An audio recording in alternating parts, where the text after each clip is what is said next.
안녕하세요 여러분, 이브이스쿨입니다. 자, 제가 보니까 요즘 한국 부동산 집값이 좀 심상치 않게 또 계속 떨어지던데, 뭐 엘사 아파트가 뭐 호가가 27억이었는 잠실에 엘사 아파트가 호가가 뭐 27억이었는데 뭐 19억대가 됐니 18억대가 됐니 지금 난리 났잖아요.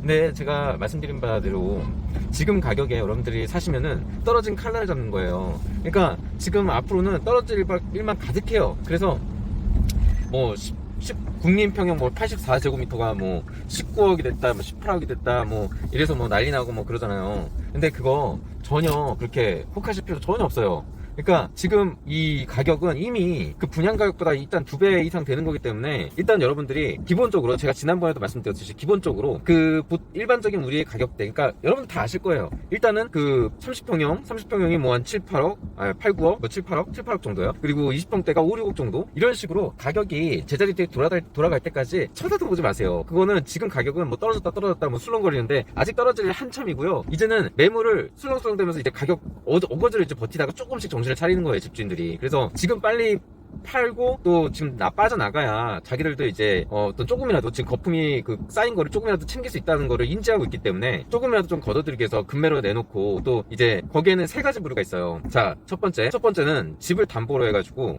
그러니까 집을 담보로 하는 게 아니라 집을 그냥 본인 돈을 주고 이제 가지고 있어요. 이 집은 내 거야. 근데 내가 이 집을 이미 예전에 이제 대출 받아서 대출금을 다 갚고 또 이제 지내시던 분들 있죠. 이미 그분들은 분양 가격으로 샀다가 지금은 이미 훨씬 플러스로 2배 이상의 플러스로 지금 호가나 뭐 뭐 예를 들어서 뭐 일반 프로젝트 따라서 이제 2배 이상의 가격으로 실거래가, 그러니까 금매 가격이 이제 그런 식으로 이제 조성이 돼 있단 말이에요. 그래서 이런 사람들은 여유가 있긴 해요. 여유가 있는데 조금이라도 그 본인들도 이제 인지를 하고 있는 거예요. 지금 가격이 굉장한 버블이고 이 가격만큼 다시는 올라올, 그러니까 예를 들어 그런 분들은 이제 보통 나이가 연로하신 분들이 많잖아요. 최소한 50대 후반, 60대, 막 70대 이런 분들일 텐데, 이제 그런 분들이 부동산 투자로 이제 부자가 된 기분을 막 느끼고 어깨에 이제 가득 이제 뽕이 들어가서 이제 막 힘주고 목에 힘주고 다녔었는데, 그 가격이 이제 점점 무너지니까 이걸 어떻게 할까 고민하다가 조금이라도 건져야 되지 않을까 해서 그분들이 이제 파는 경우, 그런 금매로 이제 던져가지고 거품을 조금이라도, 이물을 좀 챙겨서 빠져나가고 나중에 뭐 들어오더라도 한번 그때 보자 하고 지금 일단은 현금을 챙겨 이제 빠져나가려는 부류. 그게 첫 번째. 두 번째는 일단 내가 이제 조금의 약간의 그 좀 대출을 받아가지고 집을 샀어요. 한 30억짜리 집을 한 15억 주고 샀어. 그래서 사서 이제 그걸 하다가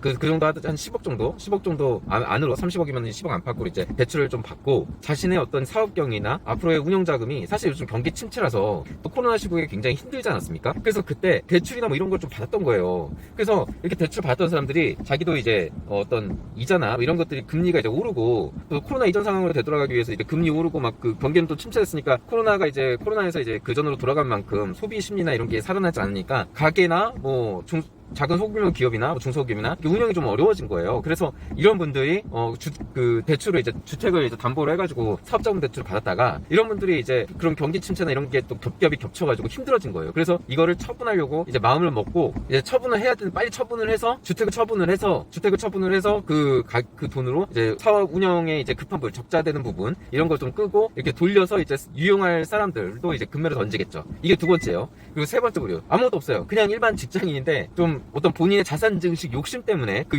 자산 증식을 목적으로 한 30억짜리를 15억 이상의 어떤 15억의 대출을 받고 구매를 하신 거예요. 근데 이 구매를 해서 보니까 수익금리가 막 천정부지로 올라서 도저히 막 억대, 내 연봉이 뭐 18조 6, 7천인데 거기에 막 억대 그 이자가 쌓일 걸 생각하니까 도저히 견디지 못한 거예요. 그래서 던지고 그러니까 집을 그냥 어쩔 수 없이 팔아치워야 되는데, 이제 팔아치우는데 집값도 이제 뚝뚝 떨어지니까 이거를 팔아도 빚을 갖고 나면은 뭐 얼마 되지도 않고, 그 돈으로 어디 뭐 지금 집을 또 만족하게 살 수는 있겠지만 정말로 이제 꼬다는 보리자루가 되는 신세로 전락할 수밖에 없는 상황이 돼버린 거예요. 왜냐면은 본인의 어떤 이자나 뭐 이런 거 금리가 너무 높아서 감당이 도저히 안 되니까 집을 팔거나 뭐 전세로 돌려야 돼. 요즘 여러분들 아시죠? 전세 세입자 구하기 하늘의 별따기인 거. 그러니까 전세금이 이제 뚝뚝 떨어지고 아무도 보지 않는 거예요. 제가 얘기했듯이 다 부처님이 됐다니까요. 그래가지고 이 전세나 뭐 매매도 안 되니까 집값은 뚝뚝 떨어지고, 후려치지 않으면은 팔리질 않으니까. 근데 후려치면은 내 빚만 고스란히 남게 되는 상황이 오는 거예요.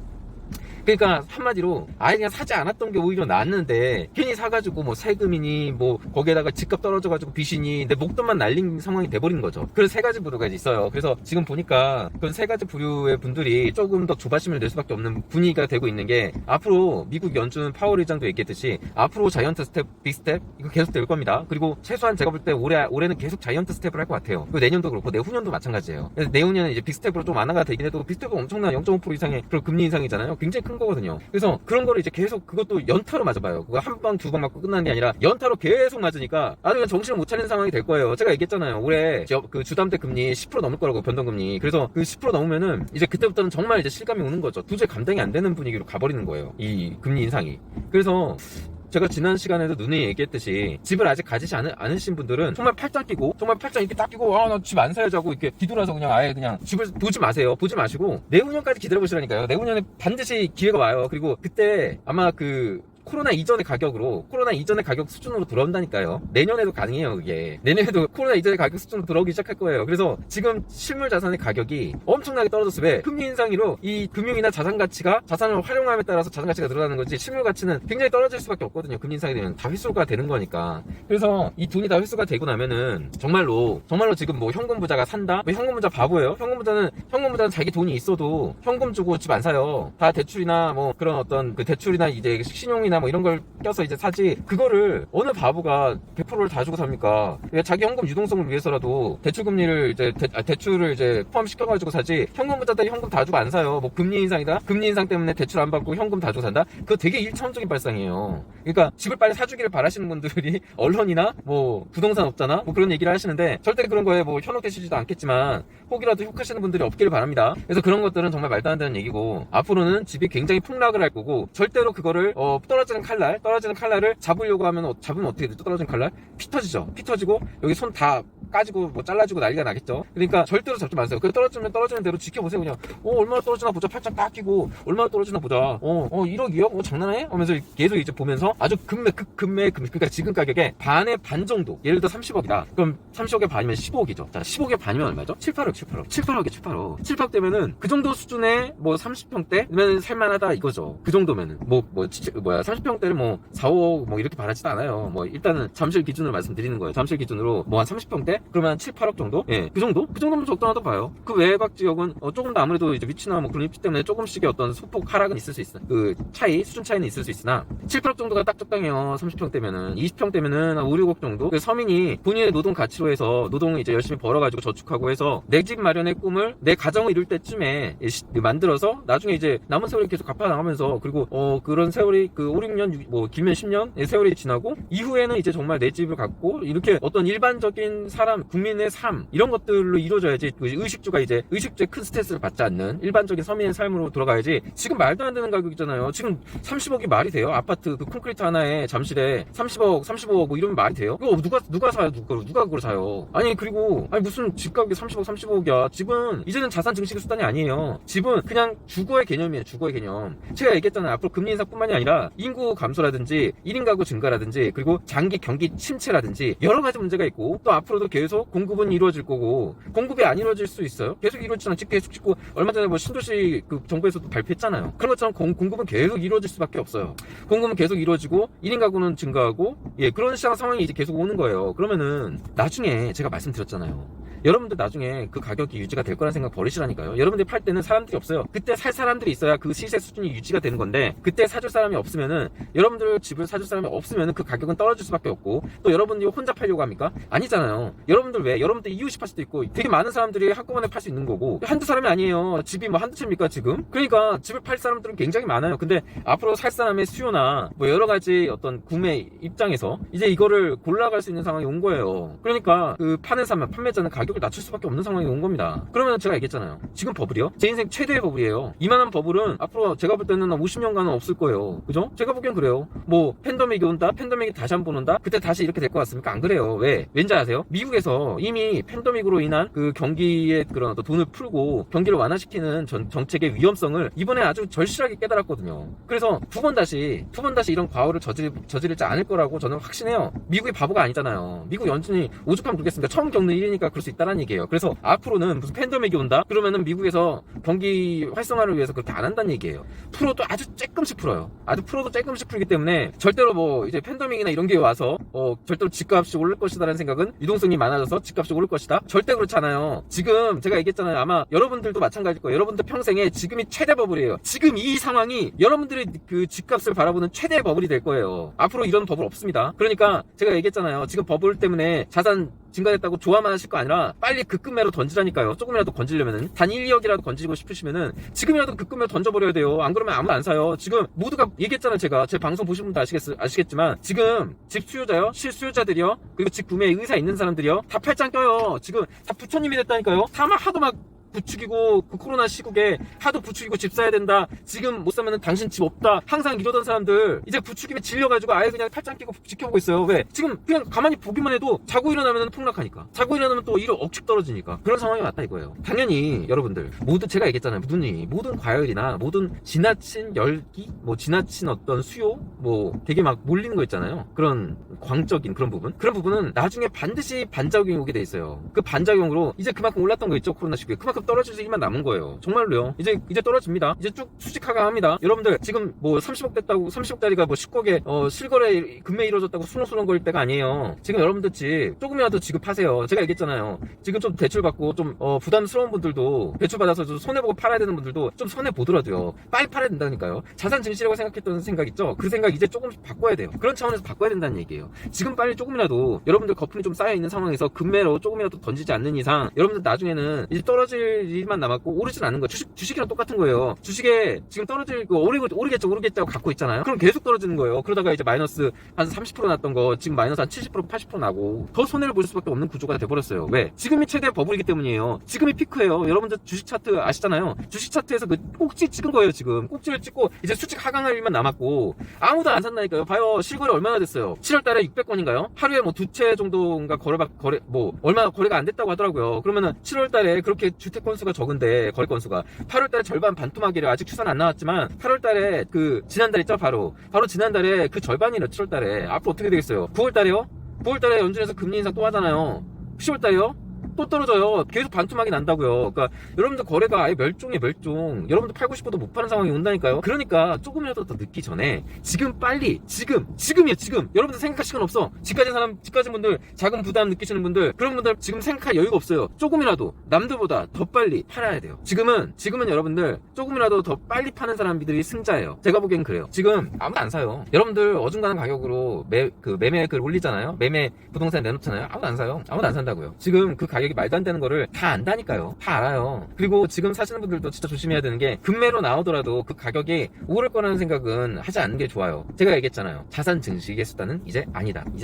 그거는 이제 집은 살기 위한 수단일 뿐이지 절대로 자산 증식의 수단이 될 수 없다. 자, 자산 증식을 하고 싶으면 어떻게 해야 된다? 지금이라도 이 국내만 바라보던 이 시선을 해외로 좀 넓게 보시라는 얘기예요. 해외로 넓게 보시고 각 해외의 호재들이나 그 시기 발전상의 그 어떤 과도기, 우리나라도 있었잖아요. 한창 뭐 70년대 80년대 뭐 경제 발전에 과실 꿀을 다 빨았다 뭐 이런 얘기처럼 그 얘기가 틀린 얘기 아니에요. 그러니까 그것처럼 그런 과도기적인 나라, 그 성장하고 있는, 우리는 어떻게 보면 행운아예요. 우리는 지금 이렇게 발전을 했고, 그리고 그 발전, 나라가 발전함에 있어서 그 과도기적인 성향을 지금까지 우리가 쭉 지켜봐왔잖아요. 그리고 우리가 쭉 그거를 보고 듣고 공부해왔잖아요. 그런 상황이 있어요. 그래서 그런 상황을 토대로, 그런 경험을 토대로 그런 과도기적인 상황에 놓여 있는 나라, 앞으로 발전을 할 수 있는 나라, 혹은 앞으로 뭐 어떤 부분, 내가 원하는 그 일부 부분이 이제 빚을 발할 나라, 뭐 그건 선진국이라도 상관없습니다. 뭐 그런 것처럼 그런 나라에다가 여러분들이 조금씩이라도 투자를 해서 거기에다가 나무를 심어놔야 돼요. 지금 단순히 뭐 금리 인상이 된다고 해서, 제가 말씀드렸잖아요. 저는 1차원적으로 보지 않아요. 저는 1차원적이 아니라 이 한국만 보는 게 아니라 글로벌적, 그리고 경제 전반의 투자처에 대한 그런 분석을 해요. 저는 그런 시야를 그래도 조금은 남들보다 갖고 있다는 생각, 일반 유튜버들보다는 저는 그런 시야를 좀 갖고 있다고 저 나름대로 생각하거든요. 그래서 지금 한국 말고도 지금 투자해야 될 때가 있긴 있는데, 제가 그것까지는 뭐 직접적으로 말씀드릴 수 없어요. 왜냐면은 각 사람들이 놓여있는 상황이 틀리고, 또 그 투자를 회수하는 그 기대의 수익을 회수하는 시기, 그런 것들이 다 틀리기 때문에, 단 제가 말씀드릴 수 있는 거는 해외에 분명한 기회가 있다. 그래서 여러분들이 조금씩 심어 놓으세요. 그 나무를 지금 심어 놓으셔야 돼요. 지금 심어 놓으시고 나중에 여러분들이 그 과실을 따먹을 수 있는 시기가 온다니까. 여러분들이 이제 예를 들어서 나중에 그죠? 그 노후에 일을 못하고 더 이상 생산 가능 인구가 되지 못하고 일을 못하고 노후에 뭐 하실 거예요? 노후에 뭐 국민연금 받으실 거예요? 국민연금 여러분도 못 받을 수 있어요. 특히 지금 30대 후반들 그리고 30대 중반 분들 국민연금 못 받는다고 생각해야 돼요. 그리고 40대 초중반도 방심할 수 없어요. 왜냐면은 그분들도 어쨌든 그 시기가 되면은 국민연금을 받을 시기가 되면은 국민연금 정책이 바뀔 거예요. 연금 정책이 바뀌어서 어떻게 바뀌냐? 뭐 더 정책이 바뀌어서 여러분들 다 받을 수 있을 것 같아요? 못 받아요. 오히려 더 주는 정책으로 나올 수밖에 없어요. 왜?